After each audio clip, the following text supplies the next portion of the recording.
अच्छा, अब जो है यहां पर हमारे पास कुछ पॉइंट हैं जो कि हाईलाइट हुए हैं। कोई भी ऑब्जेक्ट ओरिएंटेड प्रोग्रामिंग लैंग्वेज हो, उसके अंदर ये 6 चीजें तो लाजमी होंगी, ठीक है। जिसके अंदर सबसे पहला जो पॉइंट है इसके अंदर ऑब्जेक्ट, दूसरा है क्लासेस, तीसरा एब्स्ट्रैक्शन, फिर इनकैप्सुलेशन, इनहेरिटेंस एंड पॉलीमॉर्फिज्म।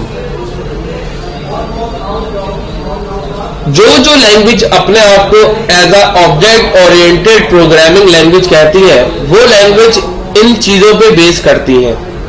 उसके अंदर ऑब्जेक्ट्स पाए जाएंगे, क्लासेस होंगी, एब्स्ट्रैक्शन होगी, एनकैप्सुलेशन होगी, इनहेरिटेंस होगी एंड पॉलीमॉर्फिज्म होगी। अब ये तमाम चीजें हैं क्या? ये तमाम चीजें है क्या? ये दरअसल कुछ कॉन्सेप्ट्स हैं जो कि आप कह लें कि जो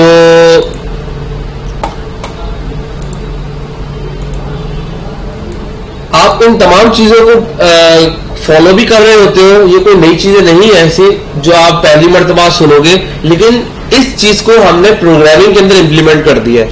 अच्छा, अब यहां ऑब्जेक्ट का मतलब क्या है, क्लास का मतलब क्या है, एब्स्ट्रैक्शन का मतलब क्या है, हम इन चीजों को समझेंगे कि ऑब्जेक्ट ओरिएंटेड लैंग्वेज के अंदर ऑब्जेक्ट किसे कहते हैं। देखो बेटा, कोई भी चीज जिसके कोई ना कोई फीचर्स हो, जिसको हम प्रॉपर्टीज भी कहते हैं, कोई बिहेवियर हो, वो हमारे पास ऑब्जेक्ट कहला रही होती है। मिसाल के तौर पे आपका सिस्टम, लैपटॉप या कंप्यूटर,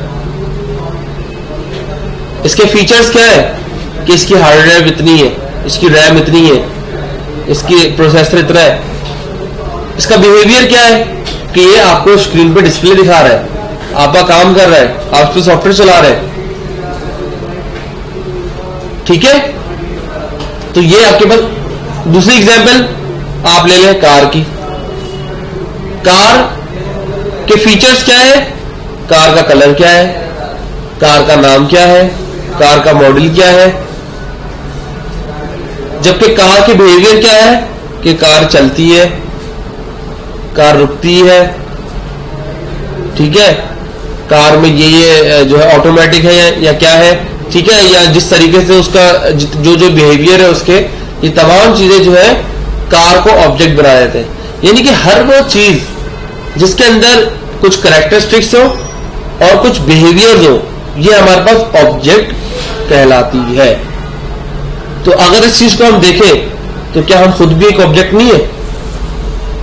ऐसा ही है, हर इंसान का कोई ना कोई रंग है, ठीक है, उसका नाम है, ठीक है, उसके पैदाइश की डेट है कि भाई उसका NIC नंबर, ये तमाम चीजें जो उससे मुंसलिक है, इसके फीचर्स हो गए। जबकि वो बोलता है, वो खाता है, वो पीता है, वो सोता है, ये तमाम के तमाम फंक्शनैलिटीज जो उसके अंदर है, ये तमाम की तमाम चीजें इसको ऑब्जेक्ट बना देती है। क्लियर? ऑब्जेक्ट सबकी बात क्लियर हो गई। ये मैं एक कॉन्सेप्ट समझा रहा हूं, प्रोग्रामिंग के अंदर ये किस तरीके से बनाएंगे, इसको हम जब हम इसको इंप्लीमेंट करेंगे तब देखेंगे, ठीक है। क्लास, क्लास क्या है? जब हम क्लास की बात करते हैं तो क्लास हमारे पास एक किस्म की टेम्पलेट है। टेम्पलेट या फिर आप एक किस्म का ब्लूप्रिंट कह सकते हैं। यहां पर भी डेफिनेशन में लिखा है, class is a template that is used to create object. देखो यार, अब ये बताओ, ऑब्जेक्ट बन रहा है, गाड़ी बन गई, लेकिन गाड़ी किसको देखते हुए बनी? कोई उसका मैप होगा ना, कोई उसका स्ट्रक्चर होगा ना। तो that structure is a class, जिसको देखते हुए हजारों कारें बन गई। ऑब्जेक्ट बनाने की क्लास बनाना, बिल्कुल बिल्कुल, क्लास पहले बनेगी। पहले एक क्लास बनेगी, उसके बाद उस क्लास से जितने चाहे ऑब्जेक्ट बना दो। फॉर एग्जाम्पल हमने कार का ढांचा तैयार कर दिया, बिल्कुल, वो हो गई क्लास। अब उसका हमें अलग अलग कलर देने हैं। देखो कार का ढांचा नहीं, कार का सांचा। सांचा ये कहते हैं ना, सांचा क्या वर्ड यूज होता है, सांचा सांचा जो भी होता है जिसके अंदर वो उसका मॉडल आप उसका स्ट्रक्चर है ना, उसके अंदर आपने लोहा पिघला कर डाल दिया तो वो अंदर से शेप का निकल आएगा। आधी बात समझ में? डाइया कह सकते हैं आप, डाइया डाई नहीं होती, प्लास्टिक को डालो खोलोगे तो शेप का प्लास्टिक बन के निकल आएगा। अब ये जो डाई असल में ये क्लास है। आ रही बात समझ में? तो उससे जितने चाहे ऑब्जेक्ट बन गए, ऐसे ही है। तो यहां पर इसलिए बोले class is a template that is used to create object. अब जिस जिस तरीके से उस ऑब्जेक्ट को यूज करने ये तमाम चीजें क्लास में पाई जाएंगी। उस डाई को अपने हिसाब से आप एडजस्ट कर लो, किसी में सुराख चाहिए, किसी में नहीं चाहिए, किसी में फला फीचर चाहिए, ठीक है, ऐसा ही है। अब ये हमारे पास इधर भी है, ऑब्जेक्ट ओरिएंटेड लैंग्वेज के अंदर भी है कि हम यहां पर जब भी काम करेंगे हमेशा क्लास के अंदर करेंगे। सी लैंग्वेज में हमने जब भी काम करा किस चीज के अंदर करा? मेन के अंदर। Very good. जब भी काम करा हमने मेन के अंदर करा। और मैंने एक चीज बताई थी कि जब तक के मेन के अंदर आप चीज को कॉल नहीं करेंगे वो चीज नहीं चलेगी। इसी तरह यहां पर लाजमी है कि जब भी आपने काम स्टार्ट करना है किसी ना किसी क्लास के अंदर होना चाहिए। क्लियर? अच्छा जी, बात करते हैं एब्स्ट्रैक्शन की। तो abstraction is a design technique that focus only on the essential features of an entity of an specific problem domain. अब ये एब्स्ट्रैक्शन हमारे पास एक कॉन्सेप्ट है जिसके अंदर हम सिर्फ उन चीजों को फोकस करते हैं जो कि हमारे पास एसेंशियल फीचर हो, इंपॉर्टेंट हो, जरूरी हो, ठीक है। मिसाल के तौर पर अब जब मैं एब्स्ट्रैक्शन की बात करता हूं, अगर मैं एब्स्ट्रैक्शन की बात कर रहा हूं तो मुझे इसके अंदर जो जो इंपॉर्टेंट चीजें हैं वो पता होनी चाहिए। यानी कि हम जब प्रोग्रामिंग करेंगे ना तो अपनी प्रोग्रामिंग को एब्स्ट्रैक्ट बना देंगे। एब्स्ट्रैक्ट का मतलब ये होगा कि जिस जिस चीज की मुझे जरूरत पड़ेगी मैं सिर्फ उन चीजों को यूज करूंगा, बाकियों को यूज नहीं करूंगा, ठीक है। और जिस बंदे और यहां पर हम इस चीज को भी एब्स्ट्रैक्ट बना सकते हैं जो चीज लाजमी हो। मिसाल के तौर पे एक गाड़ी के अंदर इंजन होना लाजमी है, टायर होना लाजमी है, स्टीयरिंग होना लाजमी है, गियर होने लाजमी है, ब्रेक होनी लाजमी है। अब ये तमाम के तमाम एसेंशियल फीचर्स हैं। अगर ये तमाम चीजें नहीं होंगी तो गाड़ी नहीं चल सकती।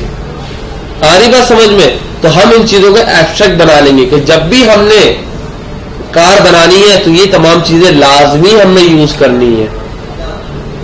तो ये मैंने एब्स्ट्रैक्शन निकाल ली इस कार के अंदर से। भाई म्यूजिक सिस्टम लगाओ ना लगाओ कोई गर्ज नहीं, सीटें हो या ना हो कोई गर्ज नहीं है, दरवाजे लगे हो या ना लगे हो, बोनट हो या ना हो, गाड़ी चलेगी फिर भी। आ रही बात समझ में? लेकिन गाड़ी चलने के लिए कौन कौन से एसेंशियल फीचर। इसी तरह जब हम सॉफ्टवेयर बनाएंगे तो सॉफ्टवेयर बनाने के अंदर किन किन चीजों का होना जरूरी है जो हमारे सॉफ्टवेयर के अंदर जरूरी है। ऐड का बटन हो, इंसर्ट का हो, डिलीट का हो, अपडेट का हो, रीसेट का ना हो कोई मसला नहीं है, ठीक है। ऑन ऑफ का बटन ना हो, ऊपर क्रॉस से काम चला लेंगे, ठीक है। ये एब्स्ट्रैक्शन कुछ चीजें जो हम एब्स्ट्रैक्शन के अंदर पढ़ेंगे, ठीक है। ये किस तरीके से काम करता है इसको हम डिटेल में आगे जब हमारे पास एब्स्ट्रैक्शन का सेशन आएगा वहां पर हम इसको डिस्कस करेंगे। इनकैप्सुलेशन क्या है? नमाज इनकैप्सुलेशन क्या है?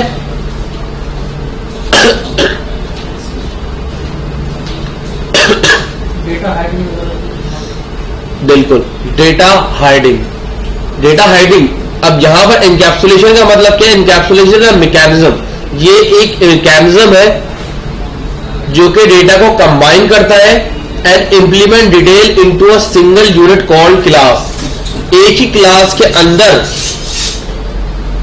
हम डेटा को, हमारे पास ऐसा सारे डेटा शो हो रहे हैं, एक ही क्लास के अंदर डेटा बहुत सारा है, लेकिन मैं उस डेटा को सिक्योरिटी प्रोवाइड कर दूं कि भाई ये वाला डेटा क्लास के बाहर भी एक्सेस हो सके, ये वाला ना हो सके। ठीक है, तो ये काम हम प्राइवेट, प्रोटेक्टेड, पब्लिक, इन चीजों से लेंगे।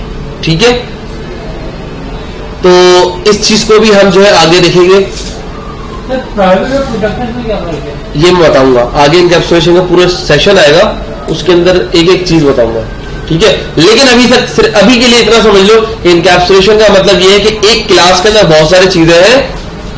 ठीक है, एक क्लास के अंदर बहुत सारी चीजें हैं, लेकिन हम उसको अपने हिसाब से किसी को हाइड कर देंगे, किसी को पब्लिक बना देंगे। हाइड का मतलब ये है कि वो सिर्फ क्लास के अंदर ही एक्सेस हो सकता है, क्लास से बाहर कोई भी चीज का एक्सेस नहीं कर सकता। मिसाल के तौर पर घर के अंदर अगर आपके पास कुछ चीजें हैं जो आप चाहते हो मेरे घर तक ही रहे, तो वो आप उसको प्राइवेट कर दोगे। लेकिन कुछ चीजें हैं पब्लिक, जो कि आप एक नलका घर के अंदर लगा हुआ है, प्राइवेट है, लेकिन आपने एक नलका घर के बाहर लगा दिया, है क्लास के अंदर का हिस्सा, लेकिन आपने उसको पब्लिक के लिए आम कर दिया। सही है, तो ये कॉन्सेप्ट को प्रोग्रामिंग के अंदर किस तरीके से यूज करेंगे, इसको भी हम देखेंगे। ठीक है, इनहेरिटेंस का कॉन्सेप्ट बिल्कुल इस तरीके से ये कि आपने एक दफा एक काम कर लिया, ठीक है, एक मर्तबा एक काम कर लिया, अब वो काम दोबारा करने की जरूरत नहीं है। मिसाल के तौर पे अगर आपके पेरेंट ने एक काम कर लिया, तो वो काम आपको दोबारा करने की जरूरत नहीं है, आप पेरेंट के करे हुए काम को यूटिलाइज कर लोगे। मिसाल के तौर पे अगर आपके पेरेंट ने घर बना लिया, तो अब आपको दोबारा घर बनाने की जरूरत नहीं, आप उसी घर को यूज कर सकते हो। ठीक है, ठीक है, तो ये हमारे पास इनहेरिटेंस का कॉन्सेप्ट होता है। और दूसरा, इस कॉन्सेप्ट में भी हम इसको देख सकते हैं कि अगर एक चीज पेरेंट के अंदर है, कोई आदत है, मिसाल के तौर पे अगर आपके वालिदैन तेज बोलते हैं, तो कुदरती तौर पर बच्चे के अंदर भी वो सलाहियत आएगी कि वो तेज बोलेगा। ठीक है, तो ये एक इनहेरिटेंस होती है जो कि प्रोग्रामिंग के अंदर हम यहां पर इसको यूटिलाइज करेंगे, जो कि हमारे नेचर के अंदर चीज शामिल है। ठीक है, मैंने ये चीज बताने से पहले मैंने आपको बताया था कि हर चीज में एक जो है इंसान को देखते हुए लैंग्वेजेस बनी है, ऑब्जेक्ट ओरिएंटेड। तो हर चीज को मैं उस हिसाब से समझाऊंगा आप लोगों को। पॉलीमॉर्फिज्म का मतलब क्या है? पोली मतलब होता है मैनी, मॉर्फिज्म मतलब होता है फॉर्म्स, टाइप्स, एक चीज डिफरेंट फॉर्म्स के अंदर। ठीक है, एक ही काम मुख्तलिफ तरीके, एक ही काम, हाँ ये कह सकते हैं आप, लिखा हुआ is the ability of an object to respond the same message in different ways. इसकी एग्जांपल अगर आप इस तरीके से दे सकते हैं पॉलीमॉर्फिज्म की, कि जो है आपके पास जो है पॉलीमॉर्फिज्म के अंदर एक घर के अंदर जुड़वा बच्चे, ठीक है, ठीक है तो बच्चे लेकिन अलग अलग फॉर्म में। ठीक है, दो बच्चे, उनके नाम डिफरेंट होंगे लेकिन। ठीक है, तो ये कॉन्सेप्ट जो है हमारा पॉलीमॉर्फिज्म के अंदर आता है। इसको मैं जो है यानी कि एक चीज डिफरेंट फॉर्म में, एक ही चीज होगी वो लेकिन दूसरी फॉर्म में होगी। तो खैर इन तमाम चीजों को जो है हम प्रैक्टिकली इंप्लीमेंट करेंगे, और इसको जब मैं कोडिंग में करूंगा तो फिर आपको इसकी एक्चुअली चीज समझ में आएगी कि मैंने इसको ऐसे ऐसे क्यों समझाया है। सर जैसे ऐसे ले सकते हैं कि अपलोड तस्वीर ही करनी है, चाहे वो अलग अलग है तो तस्वीर ही अपलोड करनी है, मगर वो इसकी और मेरी वो अलग इस तरह से। हाँ, ये भी आप कह सकते हैं। दरअसल पॉलीमॉर्फिज्म हमने बनाया इसलिए है, मिसाल के तौर पे हम प्रोग्रामिंग के अंदर एक चीज को जब मिसाल के तौर पे एक फंक्शन मैंने बना लिया, मिसाल के तौर पे ब्रेक बना लिया मैंने फंक्शन, एक फंक्शन है ब्रेक का। अब एक और फंक्शन है, उसका नाम भी ब्रेक ही है, लेकिन उसके अंदर फंक्शनैलिटी मुझे दूसरी रखनी है। तो है ना दोनों ब्रेक ही, लेकिन एक है डिस्क ब्रेक, एक है एबीएस ब्रेक। सही है, तो यहां पर हम इस कॉन्सेप्ट को इस तरीके से यूज कर रहे होते हैं कि जब एक ही चीज डिफरेंट फॉर्म में हमारे पास आ रही हो, तो हमें कौन सी चीज यूज करनी है, किस वक्त कौन सी प्रायोरिटी पे आए, किस वक्त कौन सी नहीं चले, इस चीज को हम पॉलीमॉर्फिज्म के अंदर कंट्रोल करेंगे। ठीक है, तो ये स्टेप बाय स्टेप हम ये कॉन्सेप्ट है, ये जो मैं वीडियो रिकॉर्ड कर रहा हूं, जब मैं इन कॉन्सेप्ट्स को प्रैक्टिकली करवाऊंगा फिर आपने ये वीडियो दोबारा देखनी है। उस वक्त आपको समझ में आएगा कि मैंने ये एग्जांपल आपको क्यों दिए। अगला ब्रेक पिछला ब्रेक, अगला ब्रेक पिछला ब्रेक, वो सारे ब्रेक पता चल जाएंगे फिर, ठीक है। अच्छा जी, इसी तरह कॉन्सेप्ट ऑफ एन ऑब्जेक्ट के अंदर जैसे मैंने आपको बताया कार, फ्लावर, बाइसाइकिल, पर्सन, ये तमाम ऑब्जेक्ट्स की एग्जांपल्स है हमारे पास। अब देखो states, colour, make, model, behaviour, drive, change gear, increase speed, apply brakes, ये तमाम के तमाम बिहेवियर है इसके। क्लास, उसका स्ट्रक्चर, ठीक है ना, उसका नक्शा कि किस तरह की क्लास बननी है। अब ये एक मतलब मॉडल डिजाइन हो गया, अब इस तरह की 50,000 कार बना दे, सही है। अब इस कार का कलर ये होगा, मेक ये होगा, मॉडल, ये कार बनाते वक्त हम डिसाइड करेंगे। जब उस क्लास का ऑब्जेक्ट बन रहा होगा, देखो कार का ऑब्जेक्ट तो बन गया, कार की क्लास तो बन गई, लेकिन क्लास का जब ऑब्जेक्ट बन रहा होगा, जब वो एक्चुअल कार बन रही होगी, हमने ये चीज उस वक्त डिसाइड करनी है कि इस कार का कलर क्या रखना है, इस कार का नंबर क्या होगा, ठीक है ना, इस कार का मॉडल क्या होगा। अब एक कार है टोयोटा ने निकाली 2011 में, 2012 में वैसी सेम निकालेगी, नक्शा मैप तो एक मतलब बना हुआ है, लेकिन उसको बनाते वक्त ये चीज फैसला करना है, ठीक है ना। तो ये चीजें जो है ऑब्जेक्ट बनाते वक्त हम देखते हैं। अच्छा, अब ये इन्होंने एक छोटा सा क्लास का डिजाइन तैयार करा हुआ है, जो मैंने आपके सामने बात नहीं करती कि एनालिसिस डिजाइन, जब आप यूएमएल में डिजाइन तैयार करोगे ना तो कुछ इस तरीके से डिजाइन तैयार करोगे कि ये कार है, अब ये क्या है, मॉडल नंबर इंटीजर, यानी कि ये एक इंटीजर टाइप का नंबर होगा। देखो जब सॉफ्टवेयर उसमें काम हो रहा होता है ना, तो हर अलग अलग डिपार्टमेंट होते हैं। जो टीम एनालिसिस कर रही होती है वो अलग होती है, जो डिजाइन कर रही होती है वो अलग होती है, जो प्रोग्रामिंग कर रही होती है वो अलग होती है, ठीक है। हर टीम का अलग अलग काम होता है। जब वो एनालिसिस कर लेते हैं कि भाई क्लाइंट ने हमसे ये रिक्वायरमेंट मांगी है, हमने इस चीज को तैयार करना है, और तैयार करने के बाद हमने क्या करना है, डिजाइनर को बताना है कि भाई आपने इस तरह का डिजाइन तैयार करना है, तो डिजाइनर इस तरह का डिजाइन तैयार करेगा। अब इसको देखते हुए क्या नजर आ रहा है डेवलपर को, जो प्रोग्रामिंग करे कि भाई मुझे एक डेटा टाइप बनानी है इंटीजर की, और उसके वेरिएबल का नाम रखना है मॉडल नंबर, स्ट्रिंग का नाम डेटा टाइप बनानी है, इसका नाम रखना है वेरिएबल का कलर, और एक स्ट्रिंग है इसका नाम रखना है मेक, और ये ड्राइव पे फंक्शन लगा जिसके अंदर मुझे कोडिंग करनी है कि इसको ड्राइव किस तरीके से करना है, उसकी कोडिंग करनी है, ठीक है। प्लस माइनस का मतलब, माइनस का मतलब है ये चीज हमारे पास होगी प्राइवेट, और प्लस का मतलब है पब्लिक, ये चीज होगी हमारे पास पब्लिक। जिस चीज को फील्ड का है, फील्ड्स का मतलब होता है वेरिएबल्स जो हम डिक्लेयर कर रहे होते हैं, और मेथड इन्होंने यहां पर डिक्लेयर करा, क्लियर। और ये जो पूरा बॉक्स जो है कार, इसका मतलब ये कि कार की क्लास है जिसका नाम कार है,